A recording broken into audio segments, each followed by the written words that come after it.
오늘 우리에게 주신 하나님의 말씀은 사사기 16장 22절 말씀 그리고 28절에서 30절 말씀입니다.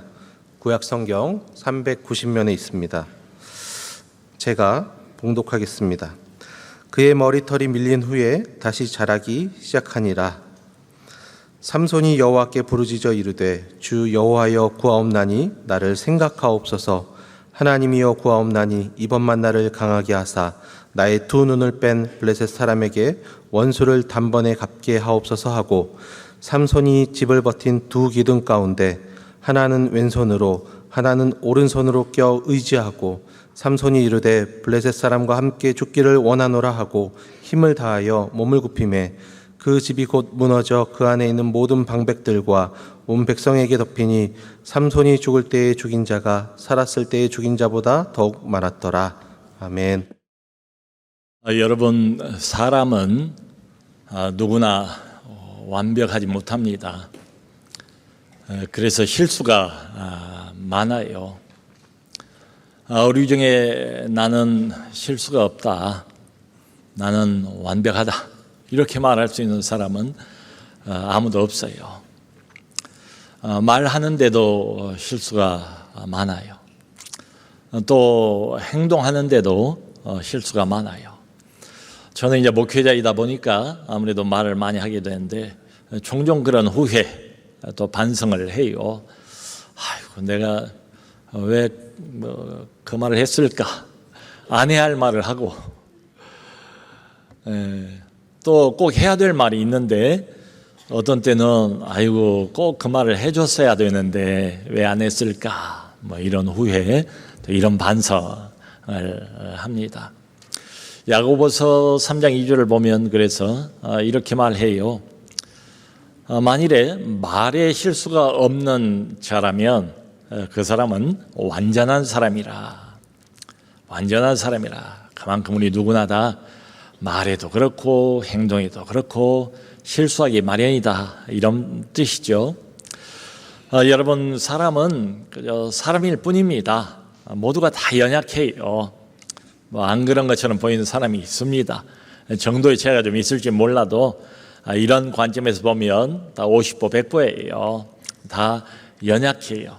연약하기 때문에 또 광야 인생 살아가면서 참 어쩔 수 없이 죄를 지으면서 살아가요. 근데 이 죄도 조금 종류가 다르지 않나. 어떤 종류가 있는가 하면 어쩔 수 없어서 연약하기 때문에 내가 의도하지는 않았지만 짓는 이런 죄도 많이 있어요. 근데 그거하고 따로 구별해서 여기 나온 삼손처럼 조금 의도적으로 고의적으로 죄를 짓는 경우도 있어요. 하나님께서 여러 번 경고를 하셨습니다. 그럼에도 불구하고 세상 유혹에 그냥 푹 빠져요. 푹 빠져서 자기의 쾌락을 쫓아가는 이 죄를 짓는 경우도 많아요. 삼손처럼. 그러니까 하나님의 말씀을 거듭거듭 불순종을 하면서 계속해서 죄를 짓는 겁니다. 이럴 때는 마음이 강팍해져요. 마음이 이렇게 녹아지고 부드러워지고 이래야 하나님의 음성이 들리는데 마음이 강팍해요. 딱딱해져요. 하나님의 음성에 완전히 마음을 닫아버립니다. 여러분, 이럴 때는 하나님을 이제 진지하게 우리가 대해야 되잖아요. 이분이 장난처럼 대할 수 있는 분이 아니잖아요. 이분은 창조주고 이분은 만왕의 왕이시고 주중의 주가 되시고 신중의 신이 되시고 그야말로 온 세상 만물의 주관자 아니십니까? 그런데 이 하나님을 그런 때는 진지하게 대하질 않아요. 이미 마음에 영적인 무감각증이 와버린 상태예요. 이렇게 계속해서 거듭 죄를 지면서 죄 속에 빠져 있을 때는 공통적으로 이런 현상이 나타나요. 이제 삼손에게서 우리가 볼 수 있는 겁니다. 여기 20절에도 그런 말씀이 나왔어요. 힘이 빠졌어요. 삼손이 힘이 빠졌어요. 그러니까 계속 죄 중에 있으면 우리 크리스찬들은 영적인 힘 이게 우리 신앙을 받쳐주는데 그 힘이 다 빠져버려요. 삼손이 이제 머리털이 밀리지 않습니까? 그리고는 이제 힘이 다 사라져버렸어요. 그래 이제 블레셋 사람이 들이닥쳤다 하는 소리를 듣고 자다가 깨서 놀래서 내가 이전처럼 내 몸을 떨치리라 했지만 이미 힘을 못 써요. 그러면서 이렇게 성경이 말하지 않습니까? 여호와께서 이미 자기를 떠난 줄을 깨닫지 못했더라. 계속 죄 중에 빠져 있는 삼손, 여호와께서 하나님께서 이미 자기를 오래전에 떠난 줄을 깨닫지 못하였더라. 우리도 죄 중에 있을 때는 영적인 힘이 사라져버리고 맙니다. 그러면서 또 한 가지 공통적인 현상이 뭔가 하면은 하나님의 임재의식 이게 느껴지지가 않아요. 여러분 강대상에서 예배 처음 시작할 때마다 우리 사회자가 그렇게 콜링을 하잖아요. 지금 이 자리에 하나님께서 우리와 함께 계십니다. 그런데 그 하나님이 함께 계시다, 여기에 나와 함께 지금 계시다, 하나님의 임재의 감각, 임재의식 이게 느껴지지가 않아요. 여러분 우리가 믿는 하나님은 이론이 아니잖아요. 어떤 개념이 아니잖아요. 하나님은 실제잖아요. 그런데 이럴 때는 하나님의 어떤 실제, 하나님의 리얼리티 이게 다 사라져버리고 맙니다. 하나님이 느껴지지가 않아요. 하나님의 사랑 이야기를 많이 듣지요. 하나님의 은혜, 하나님의 인도하심, 하나님의 함께하심 이런 것들이 전부 다 실감이 더 이상 나지를 않아요. 이런 세월이 계속 흘러가다 보면 우리의 신앙생활이라는 게 자꾸 종교화가 되어버립니다. 이 종교의 어떤 틀, 종교의 어떤 규율 이 안에 우리 신앙이 갇히고 말아요. 그러니까 결국 나중에는 빈 껍데기만 남게 돼요. 여러분 이와 반대로 은혜를 한참 받을 때는 어떻습니까? 우리가 성령 충만할 때는 어떤 느낌이 들어요? 하나님에 대해서 그야말로 하나님이 바로 내 옆에 계시는 것 같은 느낌이 들잖아요. 그냥 눈만 이렇게 싹짝 돌려도 하나님이 바로 옆에 계시는 것 같은 그런 느낌, 하나님의 임재의 감각 이런 게 느껴져요. 그냥 내 손만 뻗으면 하나님의 손을 잡을 수 있을 것 같은 이런 친밀감, 마치 하나님의 숨결이 너무 가까이 계시기 때문에 하나님의 숨결이 느껴질 정도예요. 그런데 계속해서 죄를 범하고 죄 가운데 있으면 어떨까요? 오긴 옵니다. 그런데 예배당에 참석을 하고 있어도, 앉아 있어도 더 이상 하나님이 느껴지지가 않아요. 목장 모임을 갑니다. 그 한가운데 있어도 하나님이 느껴지지가 않아요. 하던 봉사, 이런 봉사, 저런 봉사를 계속해 봅니다. 그런데 거기에도 하나님이 없어요. 하나님이 느껴지지가 않아요. 이게 마치 부부싸움을 하고 난 이후와 같아요. 여기 결혼하신 분들 부부싸움 안 해보신 분들은 안 계시잖아요. 여러분 부부싸움을 하고 나면 어떤 느낌을 갖습니까? 서로에 대해서 부부싸움하고 난 다음에 나는 더 친밀해졌습니다. 우린 더 친밀해졌습니다. 이렇게 말할 수 있는 사람은 없겠죠. 그렇게 생각한다면 참 이상한 사람이에요. 부부싸움을 하고 난 뒤에는 남편과 아내와 남편이 얼마나 가깝습니까? 그러니까 한 몸이죠. 근데 부부싸움 이후는 그 친밀감이 사라져버리고 말아요. 정말로 서로가 다정하고 따뜻했는데 부부싸움하고 나면 어때요? 관계가 냉랭해집니다. 마치 그런 것처럼 계속해서 내가 불순종하고 죄를 짓고 있으면 하나님과 나와의 관계가 냉랭하게 변해버려요. 그리고는 이제 곧 이어서 우리 영혼의 밤이 찾아옵니다. 영혼의 깊은 밤이 찾아와요. 영혼이 어두워져요. 그러면 참 희한한 현상 하나가 생기는데요. 그게 뭔가 하면 무슨 일을 해도, 무슨 세상 재미있는 일을 해봐도 만족이 없어요. 만족이 없어요. 그리고 자꾸 이상하게 불안해요.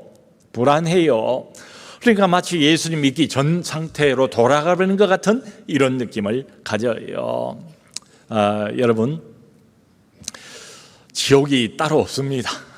이게 지옥입니다. 뭘 해도 만족이 없고, 뭘 해도 막연한 불안, 깊은 공허감, 이게 떠나지를 않아요. 하나님 없는 상태, 이게 바로 지옥입니다. 하나님과의 좋았던 관계가 단절돼 버린 상태, 이게 바로 지옥이에요. 지금 오늘 본문의 주인공인 삼손은 바로 지옥과 같은 삶을 경험을 하고 있어요. 힘은 다 빠져버렸습니다. 그리고 두 눈은 블레셋에게 붙잡혀서 뽑히고 말았습니다. 그리고 노예처럼 끌려가서 맷돌을 돌리는 신세로 전락하고 말았어요. 여러분, 그런데 참 고맙게도 삼손 이야기의 끝이 여기가 아니에요. 더 남았습니다. 중요한 앞으로 반이 남아 있어요. 훨씬 더 중요한 반의 이야기를 오늘 나누기를 원합니다. 여러분, 왜 이게 끝이 아닌가 하면은 하나님이 살아계시기 때문에 그래요. 삼손은 하나님을 버렸습니다. 우리도 가끔 가다가 하나님을 버려요. 하나님에게 등을 돌려요. 하나님을 모른 척해요. 근데 하나님이 우리를 버리질 않아요. 하나님이 우리를 포기하지를 않으세요. 하나님이 우리를 놓치지를 않으세요. 그래서 오늘 우리가 아까 읽었던 여기 22절 말씀을 보면 성경이 이렇게 말해요. 삼손의 머리털이 밀린 후에 다시 자라기 시작하니라. 참 의미심장한 표현 아니겠습니까? 삼손의 머리털이 밀렸어요. 완전히 깎였어요. 근데 머리털이 조금씩 다시 자라기 시작하니라. 뭐 이거 당연한 일 아닌가? 이거 상식 아닌가? 이걸 모르는 사람이 어디가 있는가? 이거 자연현상 아닌가? 근데 굳이 뭐 우리도 이제 머리가 길면 그 이발소를 가든 미용원을 가든 해서 머리를 좀 정리를 하잖아요. 머리를 깎잖아요. 근데 시간 지나면 또 어때요? 머리가 또 자라요. 근데 성경이 굳이 이 이야기를 이렇게 기록을 해 놓은 이유가 뭘까요? 그저 단순히 어떤 물리적인 사실을 지금 이야기하는 건 아니지요. 그 이상이지요. 삼손의 잃어버렸던 힘이 돌아오고 있다. 삼손과 하나님과의 단절돼 버린 관계가 조금씩 회복되어 가고 있다. 그것을 상징하는 표현입니다. 여러분 생각해 보세요. 머리털이 자란다고 할 때에 우리가 스스로 머리털을 자라게 할 수 있습니까? 내가 내 머리털을 내 마음대로 자라게 할 수도 있고 그걸 막을 수도 있겠습니까? 그건 불가능하죠. 사람은 그걸 못해요. 여러분 생각해 보면 우리의 머리털은 누가 자라게 하시는 거예요? 우리의 머리털도 역시 자라게 하시는 분은 하나님이세요. 영적인 회복도 이와 같습니다. 회복을 원하지요. 회복을 원하긴 원하지만 내가 원할 때 내 마음대로 회복하고 싶다 그래서 회복이 되던가요? 그러진 않아요. 마치 여기저기 놓여 있는 자판기가 있잖아요. 자판기에 가까이 가서 동전을 집어넣고 버튼만 누르면 자동적으로 내가 원하는 음료를 얻을 수 있는 것처럼 영적인 회복도 내가 언제든지 돌이키기를 원하면 다시 회복하기를 원하면 회복할 수 있는가? 그렇지 않아요. 그건 불가능합니다. 결국 진짜 영적인 회복은 하나님으로부터 와요. 하나님이 회복을 원하시죠. 그런데 이걸 기억할 필요가 있어요. 진정한 영적인 회복, 이건 하나님으로부터 시작이 됩니다. 여러분, 삼손이 참 비참한 노예와 같은 맷돌을 쉬지 않고 돌리는 신세로 전락해버렸어요. 근데 삼손이 그 맷돌을 계속 돌리면서 무슨 생각을 했을까요? 아마 짐작한데 이런 생각을 하지 않았을까요? 내가 하나님의 말씀에 거듭 불순종했더니 그 결과로 이렇게 비참한 신세로 전락하고 말았구나. 하나님께서 사실은 여러 번 나에게 경고를 하시지 않았는가? 간접적인 경고를 하시지 않았는가? 내가 딥나에 살고 있는 블레셋 여인을 사랑해서 그 여자하고 결혼을 하겠다고 했을 때 우리 부모님들이 얼마나 극구 만류를 했는가? 너는 나시린인데 이스라엘을 대표하는 영적인 지도자인데 이방 여인과의 결혼은 안 된다라고 극구 만류했는데, 아하, 그때 그게 우리 하나님의 경고의 음성이었구나.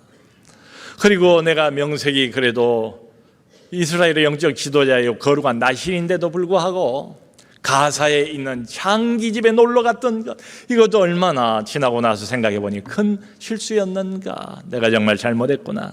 그리고 마지막에는 들릴라의 그 속임수의 그 유혹에 넘어가서 위험한 줄타기를 하다가 결국은 내 힘의 비밀을 다 말하고 머리털이 잘려버리고 이렇게 비참한 신세로 전락하고 말았구나. 내가 하나님이 주신 힘이었는데 그걸 몰랐고, 비록 힘은 조금 있었을지 모르지만은 하나님이 나실인으로서 내게 요구하신 거룩을 제대로 지키지를 못하였구나. 삼손은 뒤늦게 아주 뼈저린 후회, 그런 생각을 했을 거예요. 성도 여러분, 고통이 우리 모두에게는 이런 면에서 필요한지 모르겠어요. 삼손이 고통의 시간을 이렇게 지나가면서 조금씩 마음이 변화가 돼요. 회개를 해요. 자기를 반성해요. 자기의 지난 인생을, 자기가 걸어왔던 발걸음을 뒤돌아보게 됩니다. 우리가 경험하고 있는 여러 다양한 종류의 고통들도 이렇게 비슷한 역할을 해요. 거울 역할을 해줍니다. 내가 잘 나가고 하는 일마다 다 잘 되고 근심 걱정 없을 때는 자기 반성이 별로 없어요. 잘 나가니까 잘하고 있는 줄로 알아요. 그런데 큰 고통이 있습니다. 고통 속에서 매우 힘이 듭니다. 마음이 힘들어요. 육체도 힘들어요. 그러면 우리는 자연스럽게 내가 가고 있는 인생의 방향이 정말로 바른 것인가? 내가 걸어온 인생의 걸음걸음이 정말로 맞는 걸음이었는가? 나라는 사람은 정말 하나님 앞에서 어떤 사람인가? 내 신앙의 좌표가 과연 어디에 서 있는가? 이런 것들을 마치 거울처럼 환하게 분명하게 보여주는 효과, 거울 효과를 가져다 주는 게 뭔가 하면 다른 것 아닙니다. 바로 고통이에요. 성경 공부도 필요하고 열심히 기도하는 것도 필요하지만 그것이 해줄 수 없는 이 특별한 역할을 고통이 해줍니다. 여러분, 우리가 경험하고 있는 여러 다양한 종류의 고통들은 또 한 가지 중요한 일을 더 해줘요. 그게 뭔가 하면 세상으로 향해 있던 나의 시선, 하나님을 떠나서 세상 좋은 것들을 바라보고 있었는데 고통을 통해서 그 시선을 다시 하나님께로 돌이키게 돼요. 하나님을 향한 집중력을 다시 회복하게 됩니다. 얼마 전에 제가 대상포진이라는 것을 경험을 해봤어요. 아마 이 안에도 대상포진 경험해 보신 분들이 있을 것 같아요. 간절히 바라는 것은 일평생 지나면서 제발 대상포진만은 경험하지 말고 그냥 무사히 지나가시기를 주님 이름으로 축원합니다. 듣고는 있었거든요. 알고는 있었어요. 이 고통을 흔히 뭐라고 표현을 하는가 하면 송곳으로 찌르는 것과 같다, 칼로 에이는 것과 같다, 불로 태우는 것과 같다, 뭐 등등 그렇게 표현을 하더라고요. 그게 무슨 소리인가, 어떤 의미인가 충분히 실감을 했습니다. 그러니까 이게 규칙적으로 오는 게 아니고 불규칙적으로 와요. 그러니까 오면은 뭐 잠을 자다가도 그냥 벌떡벌떡 뭐 일어날 수밖에 없지요. 그야말로 고통이 오면은 주여, 나도 모르게 마치 신음소리 내는 것처럼 주여 살려 주옵소서, 주여 불쌍히 여겨 주옵소서. 여러분, 내가 혼자 이렇게 있는 시간에 고통을 당하는 것은 괜찮아요. 근데 걱정이 되는 게 뭔가 하면은 이 정도의 고통이면 강대상에서 제가 설교를 할 때 주일날 이게 표시가 아무래도 날 것 같아요. 근데 성도들 앞에 놓고 한참 은혜롭게 설교를 집중하면서 하고 있는데 갑자기 이 고통이 와가지고 제가 움찔움찔 놀래고 표정이 일그러지면 이게 덕이 안 되고 이상하게 여겨질 것 아니에요. 그래서 이제 이게 걱정이 됐습니다. 그래서 토요일 날 병원을 찾아가서 그 선생님하고 상담을 하고 강력한 주사를 저에게 허락해 주시고 그리고 약을 먹고 참 기도하면서 그때 주일을 참 무사히 은혜롭게 잘 보냈어요. 근데 왜 이 말씀을 드리는가 하면은 여러분 참 극한 고통이기도 하지만은 이게 다 나쁜 것은 아니다. 좋은 게 있더라. 뭔가 하면은 이 고통이 오니까 지금 몸이 아파 죽겠는데 딴 생각이 나겠어요? 딴 생각이 전혀 안 나요. 하나님만 생각이 나요. 하나님 살려주옵소서. 하나님 나를 불쌍히 여겨 주옵소서. 온통 시선이 하나님께로만 돌아가게 돼요. 성도 여러분, 우리가 참 건강하고 어려움 없고 뭐든 하는 일마다 잘 될 때는 나도 모르게 시선이 하나님께로부터 멀어져요. 세상을 향합니다. 유혹받기도 쉽습니다. 시험 들기도 쉽고 넘어지기도 쉽고 하나님 아닌 딴 것에 대한 관심으로 점점 우리의 심령이 채워지게 돼요. 내 고통을 통과하면서 하나님을 다시 바라보게 됩니다. 삼손은 이 고통을 통과하면서 하나님을 다시 찾게 되고 삼손의 심령에 이 고통이 변화를 가져다 줘요. 고통의 효과예요. 이 성경을 보면은 요한복음 13장에서 예수님께서 십자가로 가기 전에 제자들의 발을 하나씩 씻겨준 장면이 나와요. 그때 이제 베드로의 발을 씻기려고 하니까 베드로가 그렇게 말하잖아요. 주님, 기왕 씻겨주시려면 내 발뿐만 아니라 내 손과 머리도 씻겨주옵소서. 그때 주님이 뭐라고 말씀하십니까? 베드로야, 아니다. 너희들은 이미 목욕하였느니라. 목욕하여서 온 몸이 깨끗한 자는 발만 씻으면 된다. 여러분, 이 말이 당연하죠. 상식이지요. 우리도 목욕을 했다 할지라도 바깥에 나갔다 오면은 발은 더러워지잖아요. 그러니까 매일 밤 잠자리에 들기 전에 우리가 발을 씻지 않습니까? 근데 이것은 비유적인 표현이에요. 우리가 하나님의 성령으로 거듭나고 하나님의 자녀가 되었다 할지라도 죄로부터 완전히 벗어나지는 못해요. 그러니까 우리가 발에 먼지를 묻히는 것처럼 날마다 우리의 발에 묻은 영적인 때, 내가 알고 지은 죄, 모르고 지은 죄, 이런 죄들을 날마다 매일같이 회개할 필요가 있다, 이런 말씀이지요. 자, 그런데 여러분, 한 가지 조건이 있습니다. 뭔고 하니 입술에 그치는 회개, 이건 안 돼요. 아무 효과도 없어요. 그리고 이런 회개는 절대로 사람을 변화시키지를 못해요. 어떤 회개가 필요한가?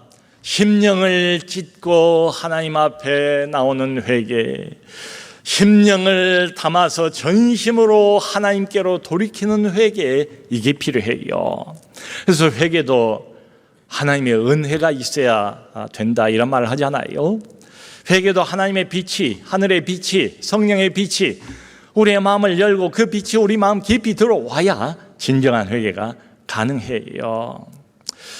여러분, 저는 기도할 때에 종종 이 기도를 합니다.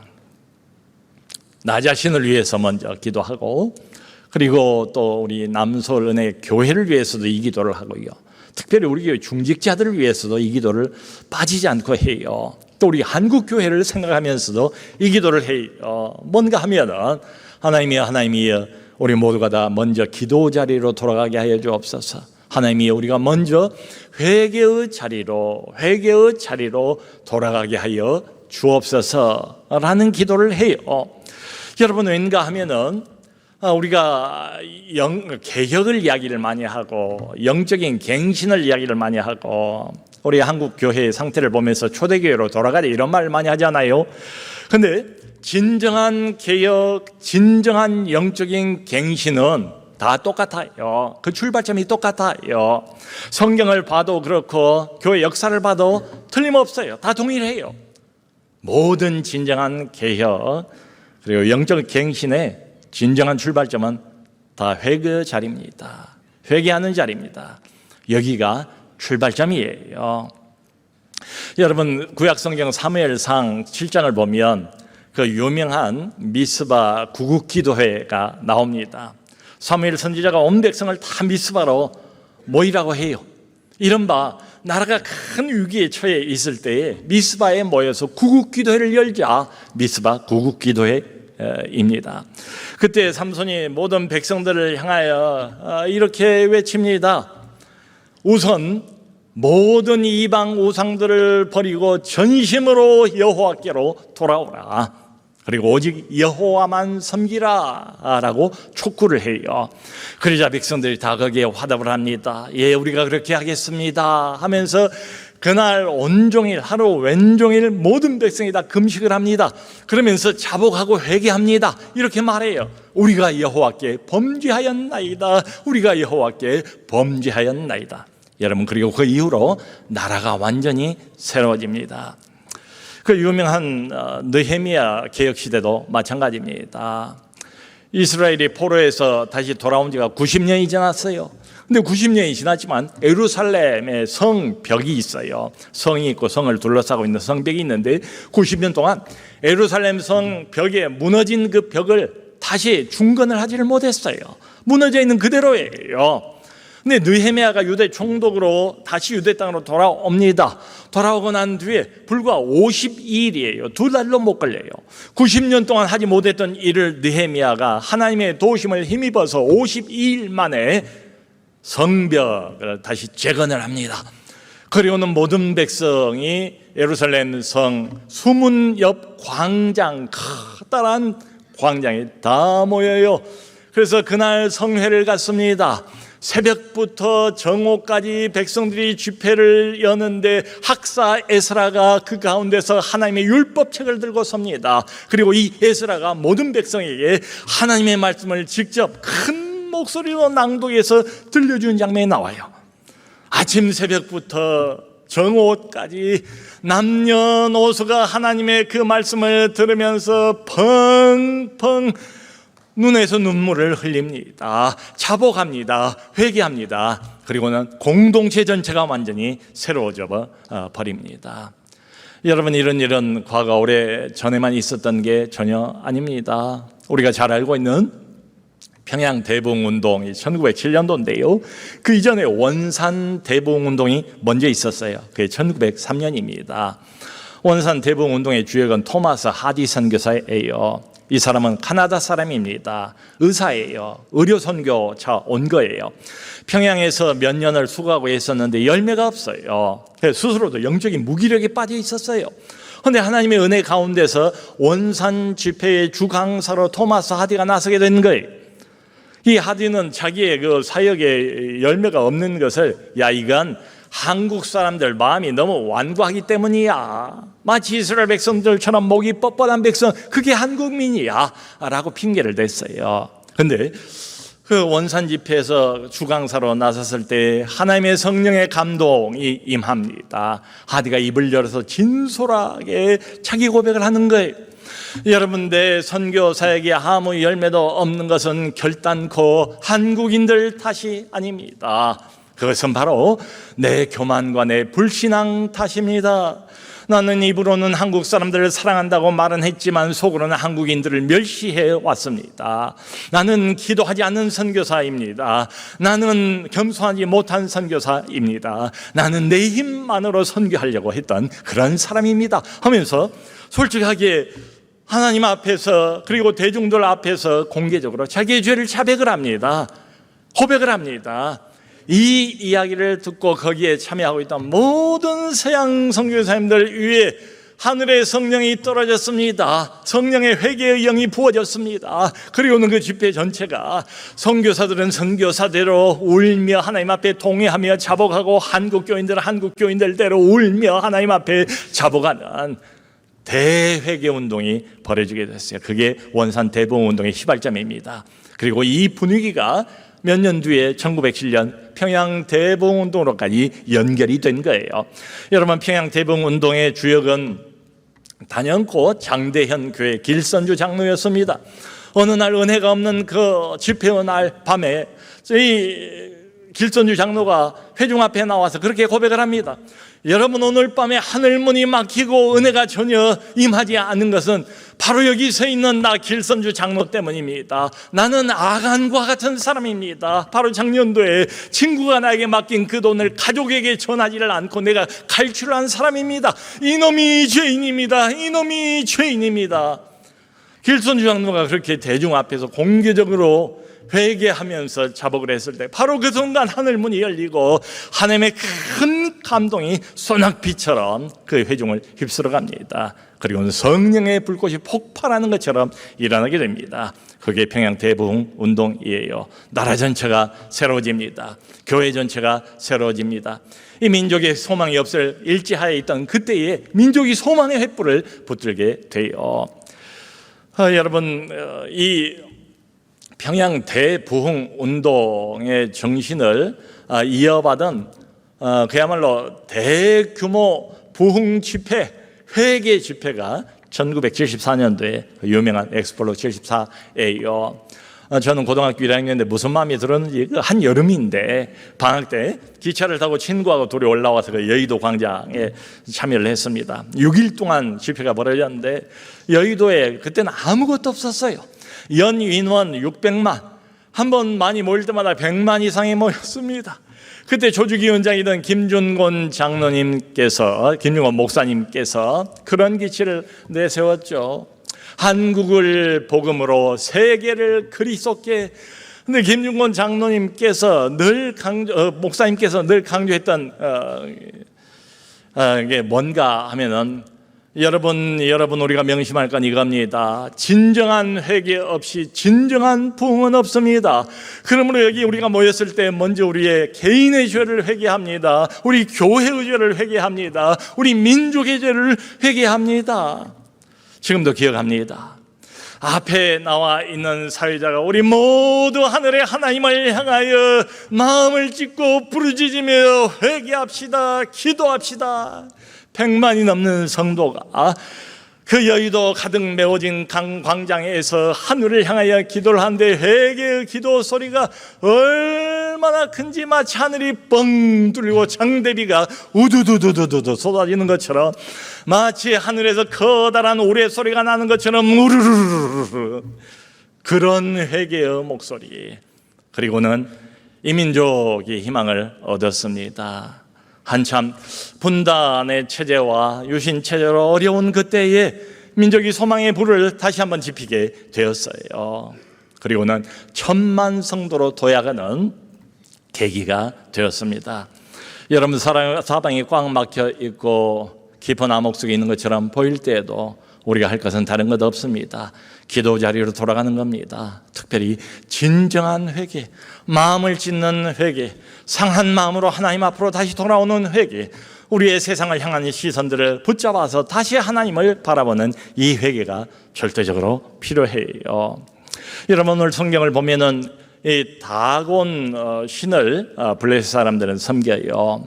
다곤 신은 곡물의 신입니다. 풍요의 신이에요. 이 다곤 신의 제삿날입니다. 이건 블레셋 국가의 국가적인 축제 날이에요. 그 얼마나 많은 사람이 모였던지 많은 관리와 백성들이 다곤 신전의 지붕에만 3,000명이 모였대요. 근데 이 사람들이 모여가지고 다곤 신을 찬양을 합니다. 그리고 자신들의 승리를 자축을 해요. 이 사람들이 부르짖는 구호는 딱 한 가지예요. 우리가 이겼다. 우리의 신이 이겼다. 다곤 신이 위대하다. 다곤 신이 이겼다. 그러면서 이 축제의 날을 더 흥겹게 하기 위해서 붙잡혀 있는 삼손을 끌어내라. 삼손이 제주를 부리는 걸 좀 우리 구경하자. 삼손이 끌려 나옵니다. 삼손이 이미 눈이 뽑혔어요. 보이질 않아요. 하지만 귀는 들을 수가 있잖아요. 수많은 사람들이 다곤 신전에 모여서 다곤 신을 찬양하면서 끌려 나온 나실인 소위 구원자 되는 삼손을 손가락질하면서 깔깔깔 웃으면서 마음껏 조롱을 합니다. 모욕을 합니다. 자기가 조롱받는 건 참을 수가 있어요. 근데 한 걸음 더 나아가서 우리 신이 이겼다. 하나님은 아무것도 아니다. 힘을 못 쓴다. 하나님을 한껏 조롱하는 그 목소리를 들으면서 삼손은 다시 한번 깊은 책임감을 통감하게 됩니다. 그러면서 블레셋 원수들에 대한 복수의 열망으로 불타오르게 돼. 그리고는 자기를 인도하던 그 소년에게 나로 하여금 이 다곤 신전 지붕을 떠받치고 있는 두 기둥 한가운데로 인도하라. 그래서 그 두 기둥 사이에 삼손이 섭니다. 그리고 다곤 신전의 지붕을 떠받들고 있는 그 기둥을 하나씩 잡아요. 그리고는 하나님 앞에 간절히 마지막으로 하나님 앞에 기도합니다. 부르짖습니다. 여호와 하나님이여, 여호와 하나님이여, 간절히 구하옵나니 이번 한 번만 나를 강하게 하사 저 블레셋에게 원수를 단번에 갚게 하여 주옵소서. 그리고는 힘껏 기둥을 밀어버립니다. 다시 힘이 돌아온 삼손, 하나님의 회복 의해서 다시 힘을 얻은 삼손이 기둥을 밀어뜨려서 무너뜨려 버려요. 지붕에 있던 모든 사람들이 무너지면서 다곤 신전이 완전히 풍비박산이 되고 맙니다. 여기 30절 뒤에 보면 그렇게 말했잖아요. 그날 하루에 삼손이 죽인 사람이 삼손이 살아생전에 죽인 블레셋 사람보다 훨씬 더 많았더라. 여러분, 삼손은 마지막 순간에 하나님을 의지했습니다. 그리고 마지막 순간에 사사소세의 자기의 마지막 사명을 다 한 거예요. 사랑하는 성도 여러분, 우리가 연약하니까 가다가 넘어집니다. 나도 모르게 범죄합니다. 하나님과의 관계가 점점 멀어질 수도 있습니다. 내가 하나님을 까맣게 잊어버리고 있을 수도 있어요. 예배당에 나오지만 사실은 마음속에 이미 하나님이 없는 경우도 없지 않아 있을 거예요. 그러나 한 가지 우리가 기억할 것은, 나는 하나님을 잊어버려도 하나님은 나를 잊지 않는다. 나는 하나님의 손을 놓아버려도 하나님은 내 인생의 손을 절대로 놓지 않으신다. 나는 하나님에 대해서 마음문을 닫아도 하나님은 항상 나를 향해서 자신의 마음문을 활짝 열고 계시다. 이걸 잊어버리면 안 돼요. 여러분, 우리가 우리 자식들을 얼마나 사랑합니까? 얼마나 사랑하면 눈에 넣어도 아프지 않을 자식이다, 이런 말을 하잖아요. 근데 가끔 그 사랑하는 자식을 체벌을 할 때가 있잖아요. 징계를 할 때가 있잖아요. 매를 때릴 때가 있잖아요. 미워서 그렇습니까? 그게 아니지 않습니까? 자식을 사랑하니까 그러죠. 남의 자식 같으면 이러겠어요? 내 자식이니까 잘 되라고, 바로 되라고, 자식을 사랑하니까 징계도 하고, 사랑하니까 체벌도 가는 거지요. 하나님도 마찬가지예요. 우리가 미워서가 아니라 우리를 사랑하니까 돌이키라고, 돌아오라고, 그 어둠 속에서, 그 죄악 가운데서 빠져나오라고 하나님께서 우리에게 이런저런 고통을 주세요. 여러분, 다윗도 위대한 신앙의 인물이지만 범죄할 때가 있었습니다. 다윗이 철저히 회개합니다. 얼마나 다윗이 철저히 회개를 했던지 자기가 흘린 회개의 눈물이 자기의 침대를 둥둥 띄울 정도였다라고 시편에 묘사를 하잖아요. 다윗이 회개하고 돌아왔을 때 하나님이 그를 용서하시고 다시 받아주십니다. 베드로는 어떻습니까? 늘 큰 소리치는 베드로, 그러나 마지막 순간에 자기의 스승이 어려운 모습을 보면서도 자기 입으로 나는 저 사람을 모릅니다 3번이나 자기 스승을 배반하지 않습니까? 그런 배반했던 배반의 아이콘이었던 베드로를 예수께서 다 용서하십니다. 감싸주십니다. 그리고 다시 사명을 맡기세요. 내 양을 먹이라, 내 양을 치라. 그리고 베드로는 초대교회의 위대한 신앙의 기둥으로 변하지 않습니까? 사랑하는 성도 여러분, 우리가 지금 어떤 영적 상태에 있다 할지라도 오랫동안 불순종하고 오랫동안 하나님과의 관계가 멀어졌고 소원하고 이런 상태에 있다 할지라도 괜찮습니다. 하나님께서 회복하기를 원하세요. 하나님께서 나보다도 먼저 나와의 관계를 회복하기를 간절히 바라세요. 근데 조건이 있습니다. 먼저 회개를 해야 돼요. 진정한 회개가 필요합니다. 삼손은 마지막 순간 자신의 죽음을 통해서 수천의 블레셋인들을 무찔렀습니다. 네, 삼손은 불완전한 사사입니다. 여기에 완전한 사사 한 분이 계십니다. 진정한 사사 한 분이 계십니다. 앞으로 오랜 세월 후에 십자가 위에서 자신의 죽음을 통해서 단번에 원수 마귀를 면하실 진정한 사사가 여기 계십니다. 자신의 십자가 희생, 십자가 죽음을 통해서 하나님께서 맡겨주신 온 인류를 구원하는 이 사명을 단번에 성취하신 영원한 구원을 이루신 우리 진정한 사사 예수 그리스도가 계십니다. 여러분, 그분이 우리 인생의 주인 되세요. 그분이 바로 회복의 주권자세요. 그분에게 가세요. 그분에게 엎드리세요. 그분에게 나를 그대로 있는 모습 그대로 가지고 나가세요. 주여 나를 불쌍히 여겨 주옵소서. 나의 어리석음과 나의 미련한 것과 나의 강팍한 것과 나의 사랑 없는 것과 나의 불순종을 주님이 아시는데 주여 불쌍히 여겨 주옵소서. 하나님 앞에 잘한 건 아무것도 없습니다. 죄밖에 지은 게 없습니다. 그러나 주님 없이는 살 수가 없습니다. 주님의 빛 없이는 이 캄캄한 암흑 속에서 더 이상은 견딜 수가 없사오니 주여 나를 불쌍히 여겨 주옵소서. 이 죄악의 힘에서 건져 주옵소서. 회개합니다. 돌이키기를 원합니다. 내 손을 붙잡아 주옵소서. 사랑하는 성도 여러분, 우리가 지은 어떤 죄보다도 예수의 보혈, 하나님의 두 번째 위가 되시는 하나님의 아들 예수 그리스도의 보혈이 훨씬 더 크십니다. 예수 그리스도의 보혈의 능력을 믿으세요. 그 보혈의 능력을 믿고 진심으로 회개하고 돌이키시고 다시 하나님과의 관계를 회복하시고 다시 출발하는 우리 모두가 될 수 있기를 주 예수 그리스도 이름으로 축원합니다.